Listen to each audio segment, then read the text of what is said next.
कल्पना कीजिए कि आप रात के समय में एक सड़क पर चल रहे हैं। आप अकेले, सुनसान सड़क और पूर्णिमा की रात। चलते चलते आप आगे पीछे देखते हैं इस उम्मीद के साथ कि शायद शायद आपको कोई गाड़ी आती दिख जाए जिससे आप लिफ्ट ले सको।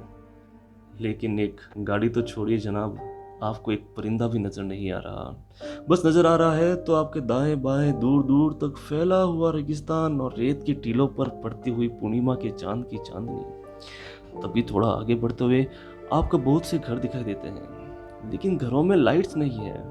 हो सकता है कि ये कोई गांव हो या यहाँ पर बिजली की सुविधा ना हो। वैसे तो आप बहुत बहादुर हैं और आप भूत प्रेत में विश्वास नहीं रखते, लेकिन जैसे ही आप उन घरों के थोड़ा नजदीक जाते हैं, आप देखते हैं कि कुछ घर पक्के तो कुछ घर टूटे हुए हैं और वो सारे घर खाली है, एकदम वीरान। देखने पर लगता है कि ये कोई पुराना गांव रह चुका होगा। आप आगे बढ़ते हैं ये सोचते हुए कि चलो किसी घर में, चाहे वो कच्चा ही क्यों ना हो, एक रात निकाल ही लेते हैं। सुबह तक तो कोई इधर से गुजरता हुआ दिख ही जाएगा। आप ये सोचते हुए एक घर की ओर बढ़ते हैं तो रात की ठंडी हवाओं की आवाज में शामिल आपको एक बच्चे के रोने की आवाज सुनाई देती है, लेकिन आप इसे महज वहम समझकर आगे बढ़ जाते हैं। दो चार कदम आगे बढ़ते हैं तो आपको पायल की आवाज आती है, छन छन छन। आपका मन तो नहीं कर रहा, लेकिन फिर भी आप हिम्मत जुटाकर पीछे देखते हैं तो पीछे कोई नजर नहीं आता।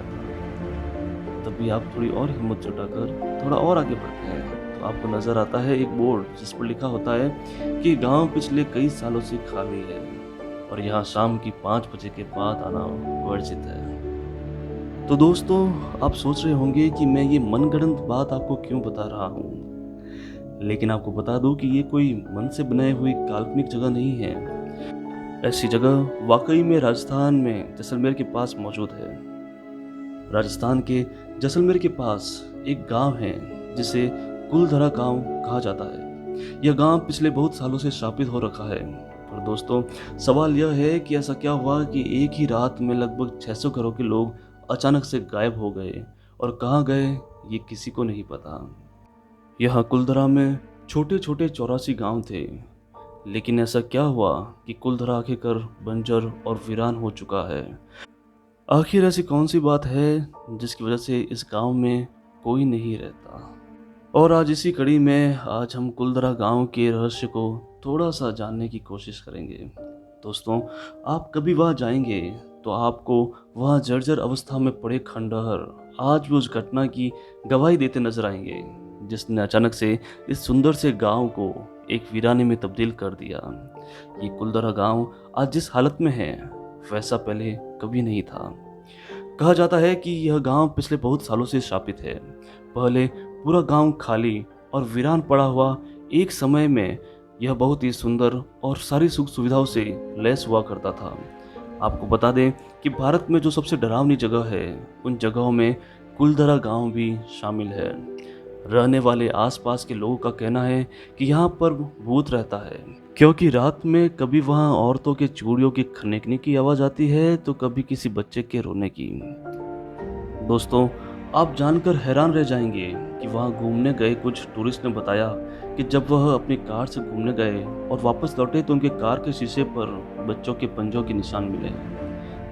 खैर, सच और झूठ का तो पता नहीं, लेकिन राजस्थान सरकार की हरकत ने इन सब को सच में बदल दिया है।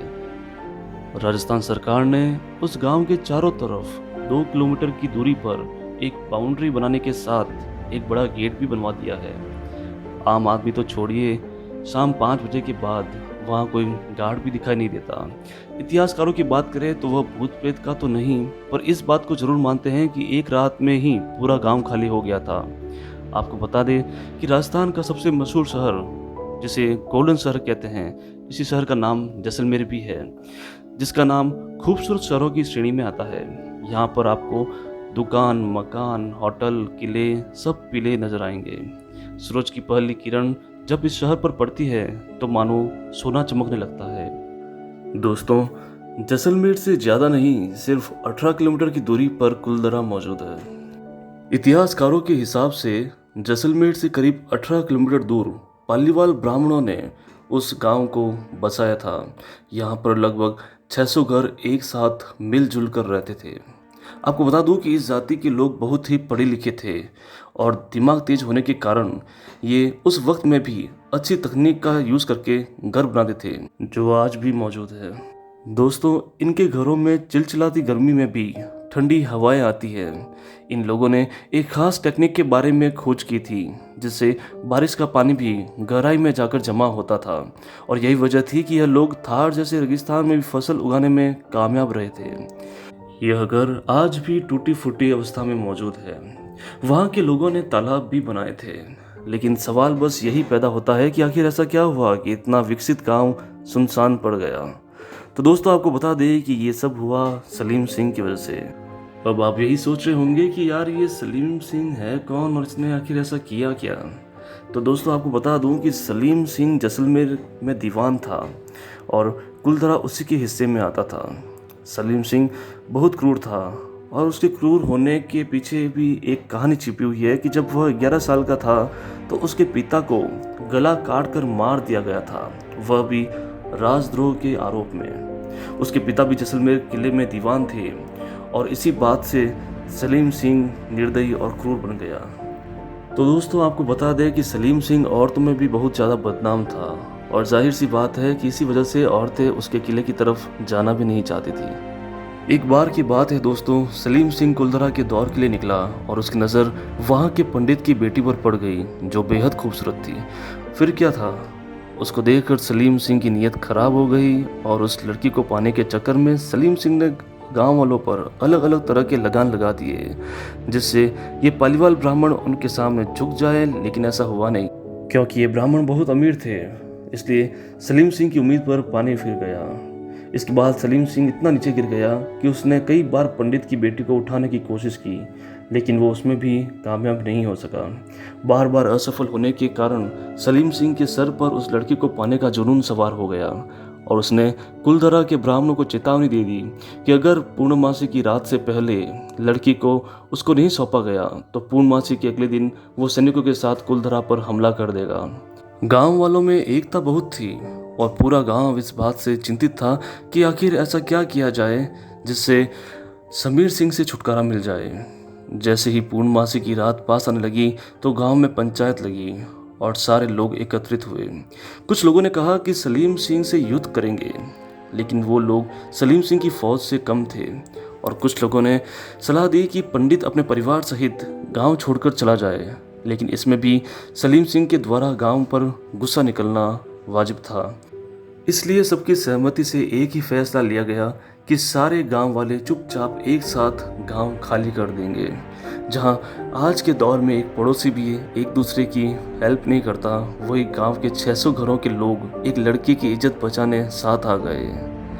कुलधरा के ब्राह्मणों का कहना था कि वो अपनी इज्जत का सौदा कभी नहीं करेंगे और गांव वाले ये जानते थे कि अगर धीरे धीरे गांव खाली किया तो ये खबर सलीम सिंह के पास पहुंच जाएगी और वो उन्हें पकड़ लेगा। इसीलिए गांव के सारे लोग पूर्णमासी के ठीक 3 दिन पहले वाली रात अपना सारा धन और कीमती सामान लेकर वहां से निकल गए और जाते जाते उस गांव को श्राप भी देकर गए कि उस गांव में कभी कोई नहीं बस पाएगा और अगर कोई बसना चाहेगा तो वो जिंदा नहीं बचेगा। इसके बाद जब पूर्णमासी की रात आई और सलीम सिंह गांव पहुंचा तो वो गांव को खाली देखकर दंग रह गया। उसने आसपास के गांव में भी पता लगाया, लेकिन उसको ब्राह्मणों का कोई पता नहीं चला। उसके बाद उसने गांव में ज़मीन खुदवाई, ये सोचकर कि शायद उसको कहीं कुछ धन मिल जाए, लेकिन उसको वह भी नहीं मिला। इसके बाद सलीम सिंह के सैनिक वहां उस गांव में बसने आए तो उनके साथ भी कुछ ठीक नहीं हुआ और वो भी वहां बस नहीं पाए। साल 2013 में कुछ पैरानॉर्मल सोसाइटी के लोग कुलधरा गए, जिन्होंने दावा किया कि वहाँ नेगेटिव एनर्जी है। अब वो 600 घरों के लोग कहाँ गए ये किसी को नहीं पता, लेकिन कहा जाता है कि वो लोग अलग अलग जगहों पर जाकर बस गए और तभी से कुलधरा अकेला, वीरान और भूतिया बन गया। मुझे उम्मीद है कि आपको ये जानकारी बेहद पसंद आई होगी। ऐसी रोचक जानकारी के लिए बने रहिए आपके अपने YouTube चैनल ऑलरेडी एग्जिस्ट पर। जय हिंद।